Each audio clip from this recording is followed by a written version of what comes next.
Have you ever had your faith questioned in front of millions of people?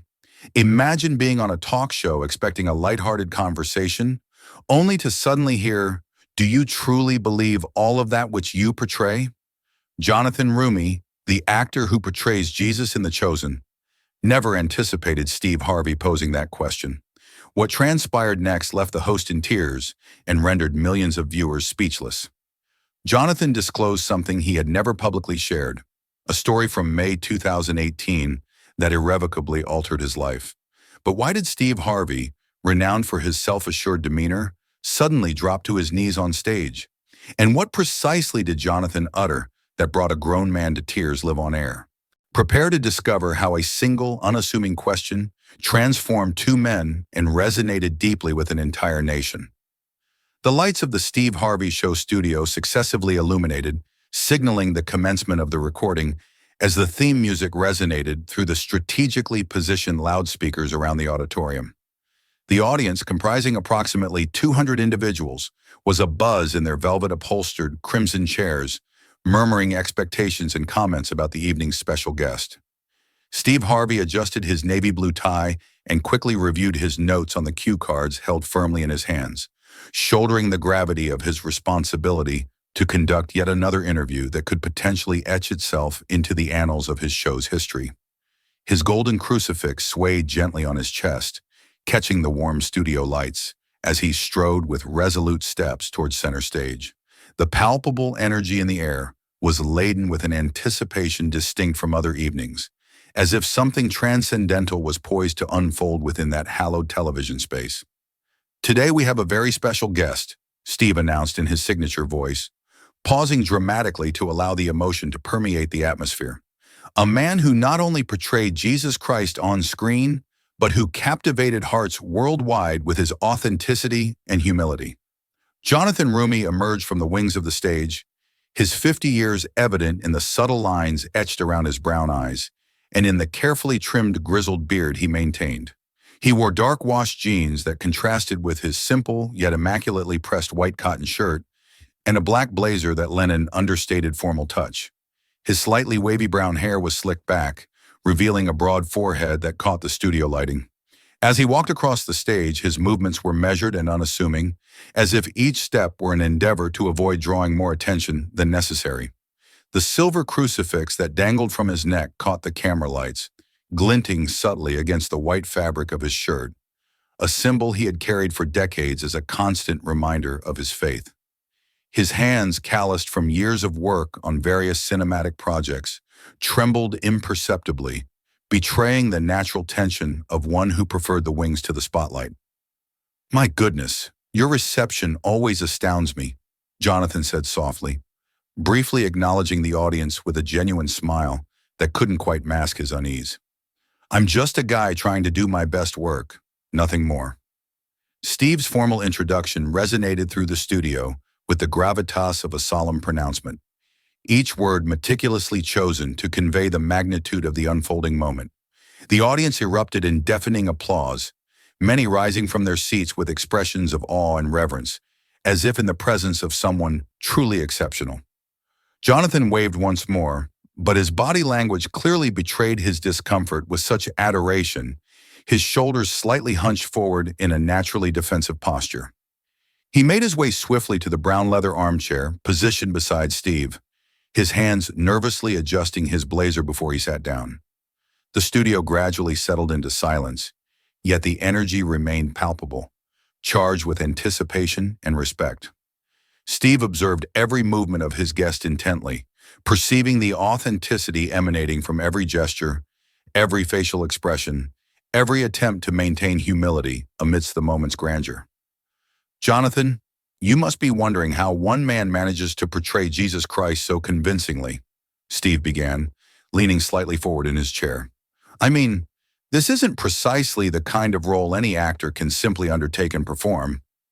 The initial minutes of their conversation flowed with natural ease, Steve steering the discussion towards Jonathan's experience portraying Jesus in The Chosen and the unforeseen global impact the series had garnered.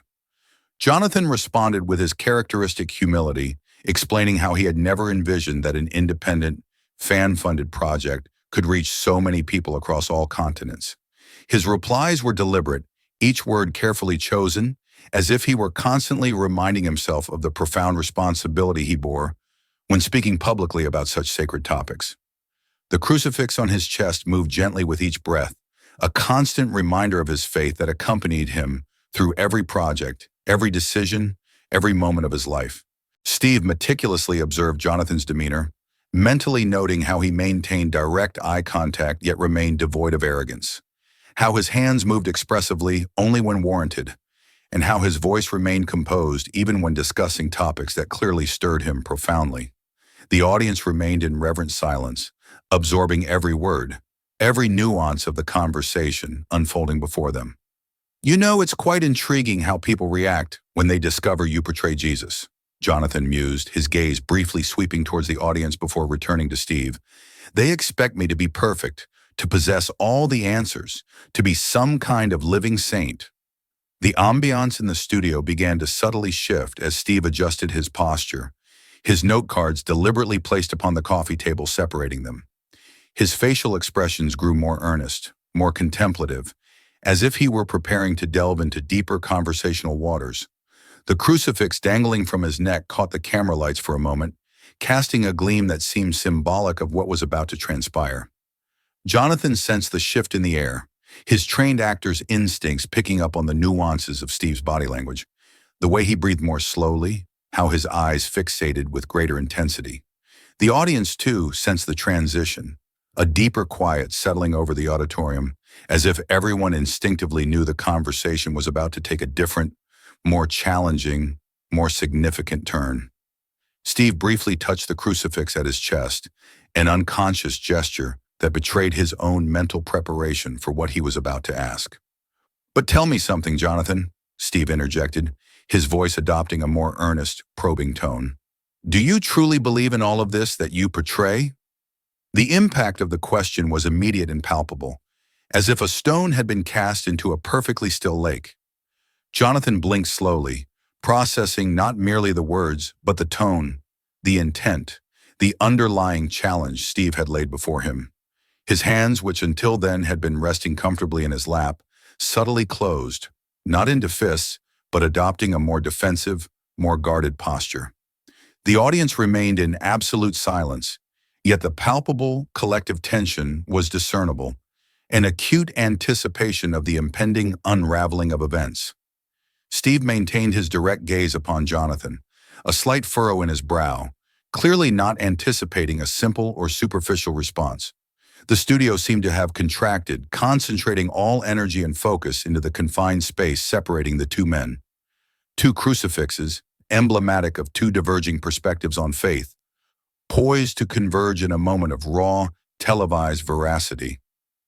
"I mean, in a world rife with injustice, war, and suffering," Steve continued, his voice escalating in intensity, "how can an intelligent man such as yourself still possess faith?" He added, "This isn't merely skepticism, Jonathan. It's a genuine question that countless individuals grapple with daily." The ensuing silence was distinct from any preceding interlude in the interview. It was not the respectful quietude of an attentive audience, but rather the tense stillness of a pivotal moment, where meticulously selected words might dictate not only the trajectory of the conversation, but potentially the enduring impact of the program. Jonathan offered no immediate reply, his gaze briefly shifting from Steve to fixate on the crucifix gleaming on the host's chest. It was as if he perceived something beyond mere religious ornamentation, something that connected the two men in a manner transcending the typical host-guest dynamic. His breaths became deeper, more deliberate, as if he were preparing to delve into emotional depths he rarely, if ever, explored publicly. The studio lights seemed to intensify their focus on them, creating an almost intimate atmosphere despite the pervasive presence of cameras in the audience. Steve remained unmoving, poised in anticipation, his own eyes fixed on Jonathan's face, searching for clues as to the tenor of the impending reply. "Steve," Jonathan finally uttered, his voice noticeably softer than before, laden with a vulnerability that starkly contrasted with the confidence he had exuded throughout the rest of the interview. "May I tell you something I have never publicly disclosed?" The query lingered in the air like an overture to an unknown domain, a portal which, once unsealed, would irrevocably reshape the trajectory of the conversation and potentially the very lives of both men.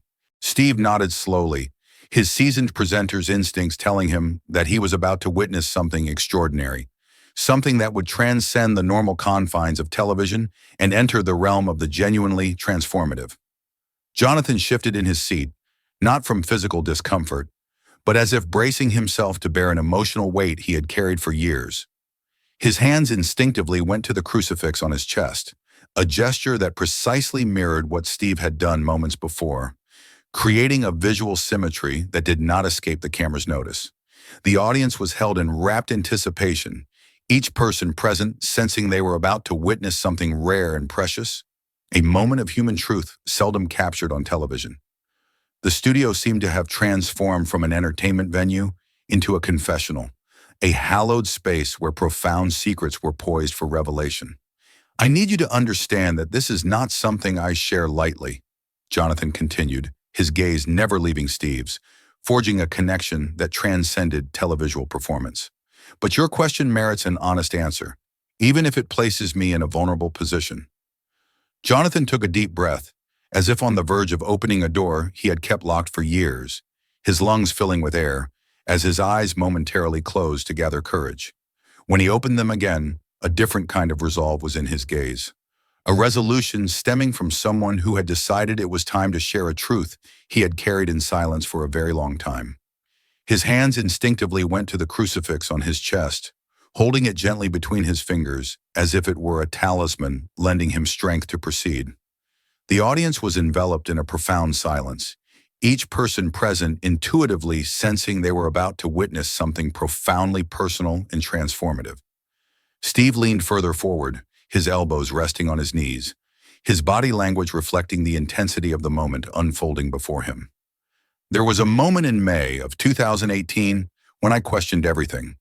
Absolutely everything," Jonathan began, his voice laden with a raw vulnerability that contrasted sharply with the confidence he had exuded throughout the interview. "This wasn't just a superficial crisis of faith, Steve.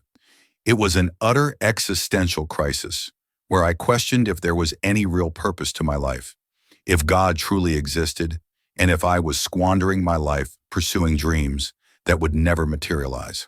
The studio atmosphere shifted instantaneously as Jonathan began to share the intimate details of his financial and spiritual crisis, each word uttered with a brutal honesty that cut through any pretense or performance.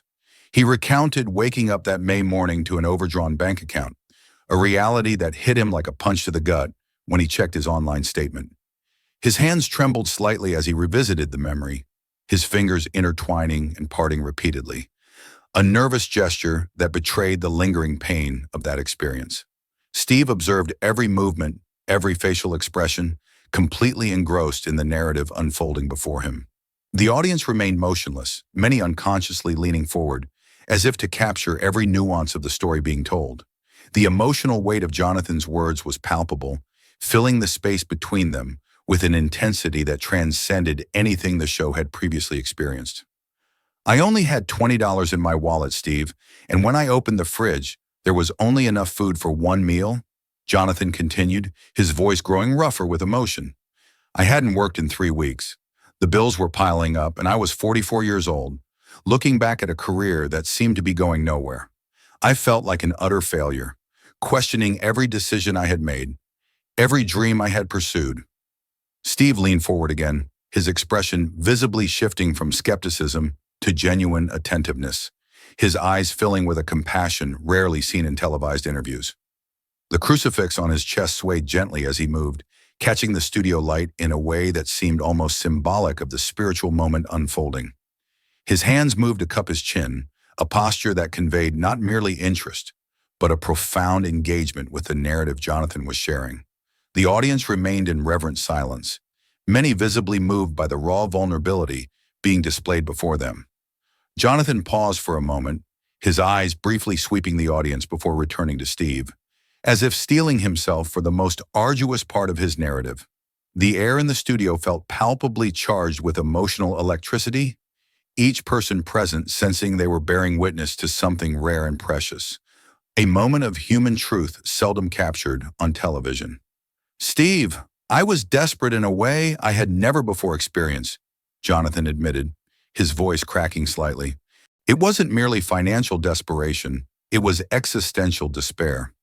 I felt utterly forsaken, as if God had forgotten me, as if I were invisible to the universe." The culmination of the revelation arrived when Jonathan described how he knelt before his crucifix that May night, an image he painted with such vivid detail that it allowed the audience to visualize the scene as if they were present.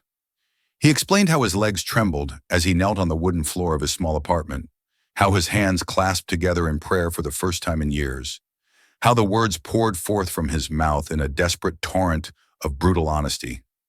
Steve remained utterly motionless, his eyes locked onto Jonathan's face, absorbing every nuance of the narrative unfolding before him.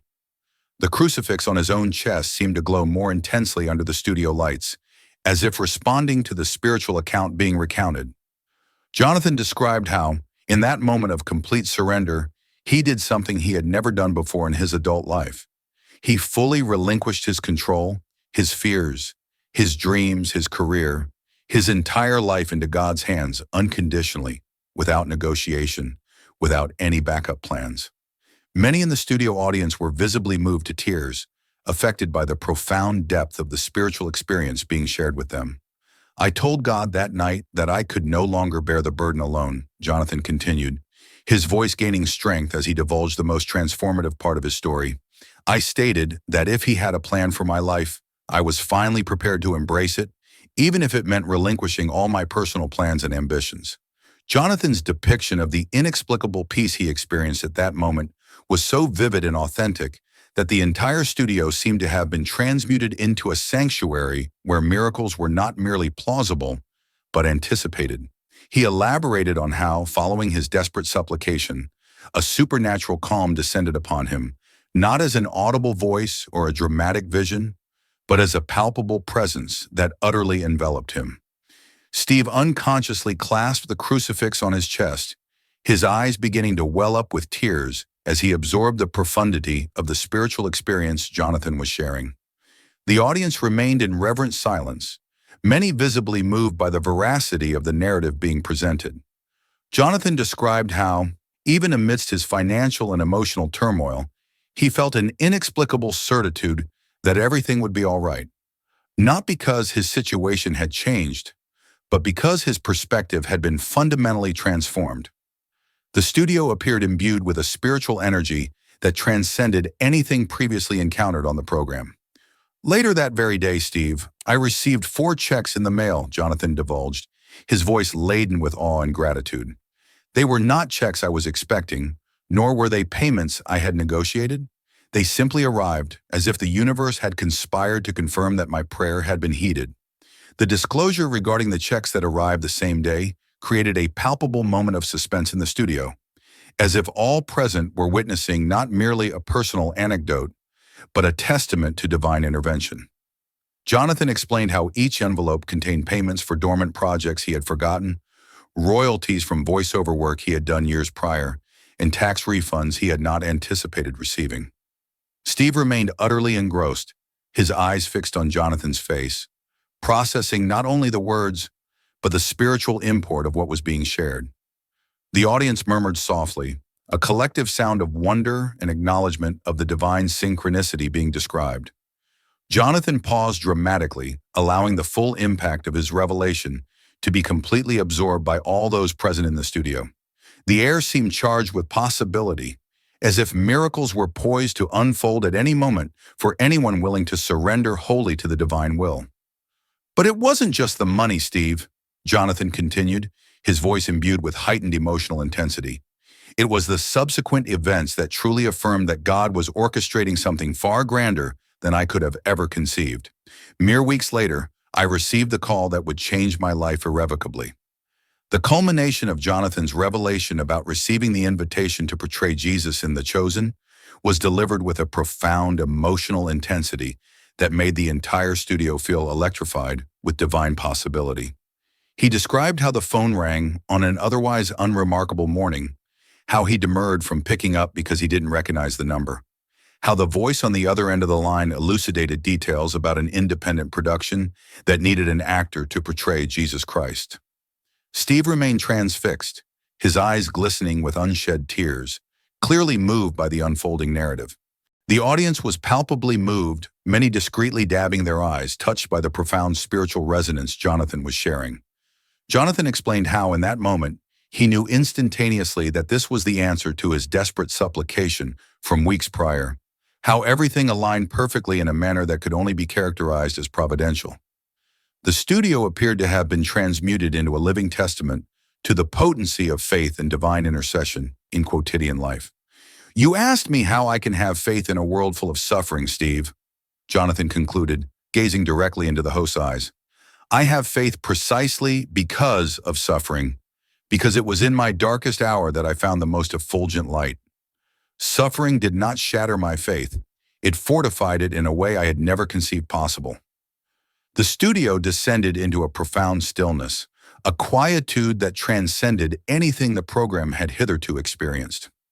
Steve desperately strove to control the welling tears, but they began to course unbidden down his face, tracing glistening paths along his cheeks. The audience remained utterly motionless, many with their own silent tears, bearing witness to a moment of male vulnerability rarely evinced on national television. Jonathan observed quietly, his own eyes brimming, yet with an expression of profound compassion and comprehension.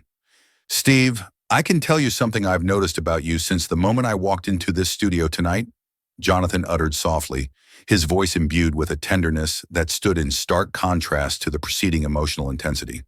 "There is something within you that transcends what people see on television. Something you might not fully recognize yourself, but which radiates through every gesture, every word, every moment of genuine connection you forge." Steve merely nodded, unable to speak at that moment, his throat tight with the emotion he was still processing. His hands instinctively moved to the crucifix on his chest, clutching it with a force that revealed the profound significance of that symbol to him. The audience remained in respectful silence, each person present sensing they were witnessing something profoundly intimate and transformative. Jonathan leaned slightly forward, his body language reflecting the gravity of what he was about to share. "You wear that crucifix on your chest every day, in all your shows, Steve," Jonathan continued, gently gesturing toward the symbol gleaming on the host's chest.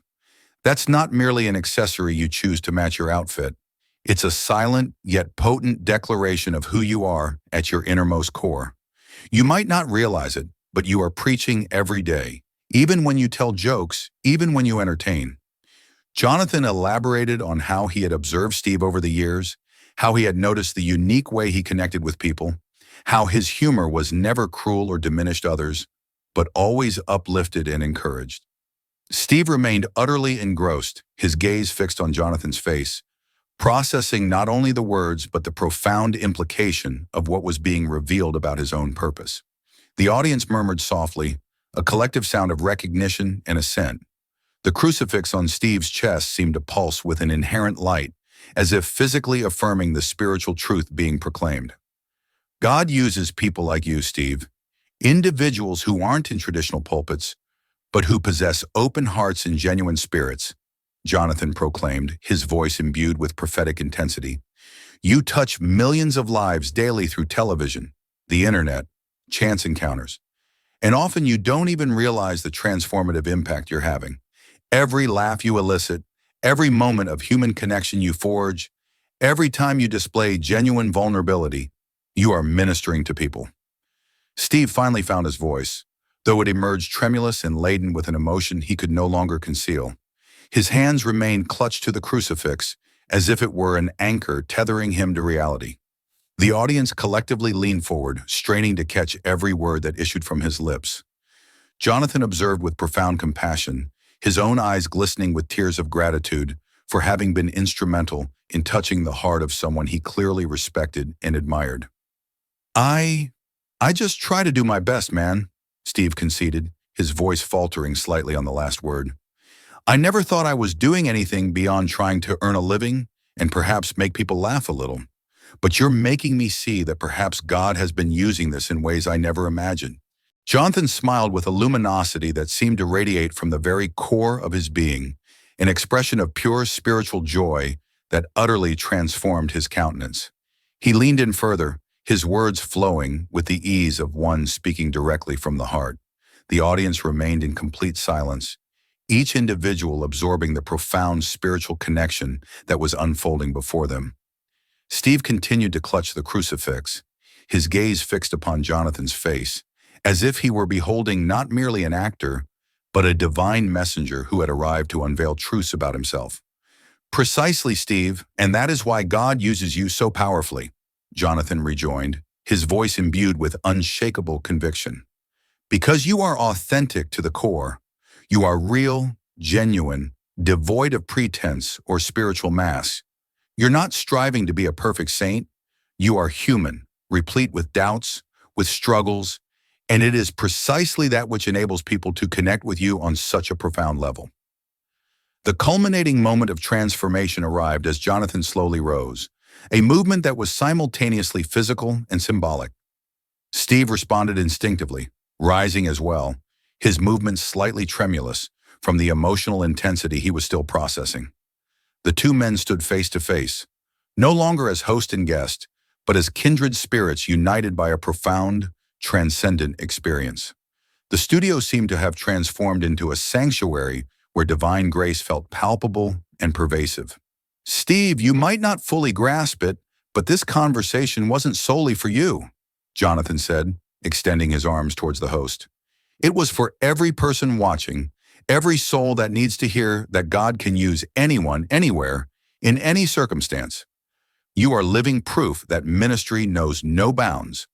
Without a word, without hesitation, the two men embraced in a moment that utterly transcended anything television had ever captured before.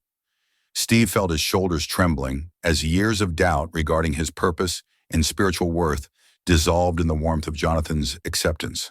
Jonathan held Steve with the strength and tenderness of an elder brother, his own tears finally flowing freely. The audience finally reacted, not with applause, but with a collective murmur of emotion, many rising spontaneously, some openly weeping. "You know, Jonathan," Steve uttered, still embraced, his voice muffled by Jonathan's shoulder, "I ask this question about faith to all my religious guests who appear on this show, pastors, evangelists, Christian authors, spiritual leaders from every denomination. But you are the first who has made me understand that faith isn't about possessing all the correct theological answers." Jonathan completed Steve's thought with a wisdom that seemed to emanate from years of profound spiritual experience. They parted slightly, yet kept their hands on each other's shoulders, forming an intimate circle of connection. The audience remained standing, many with hands clasped, some whispering silent prayers, all participating in a collective experience that transcended religious denominations. "It's about trusting even when we don't understand. It's about moving forward even when we can't see the entire path," Jonathan concluded, his words reverberating through the studio. "It is about acknowledging God's work through us, even, and perhaps especially, when we remain oblivious to it." Steve turned to face the audience, who stood in unison, many with tears streaming down their faces, all visibly profoundly moved by the spiritual depth that had just been imparted. His voice had transformed, now imbued with a spiritual authority he had never before discerned within himself. The crucifix on his chest gleamed intensely under the studio lights. "My friends, I must be candid with you," Steve uttered, his voice still thick with raw emotion, yet now infused with a nascent strength and conviction that had been absent at the program's outset. "I commenced this program today questioning this man's faith. Yet he has just accomplished something no pastor has managed to do in all my years in television. He has profoundly fortified my own faith." Jonathan placed a hand on Steve's shoulder, in a gesture simultaneously conveying support and a profound sense of commissioning.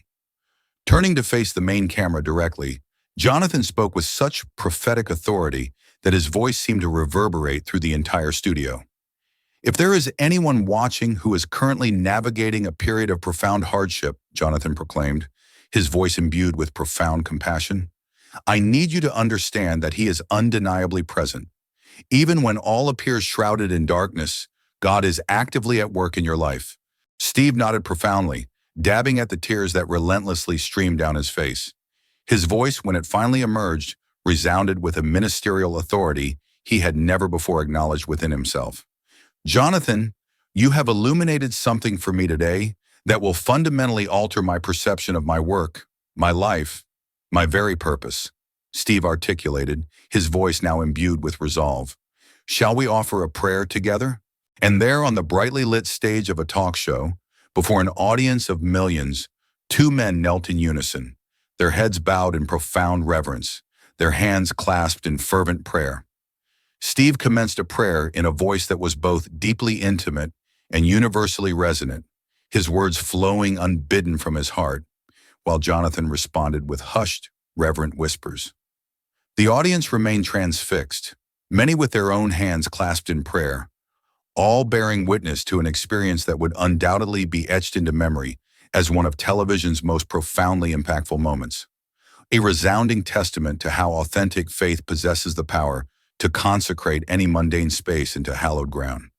If Jonathan Roumie's story touched your heart and showed you how God can use anyone to transform lives, don't forget to subscribe, like, and comment where you're watching from.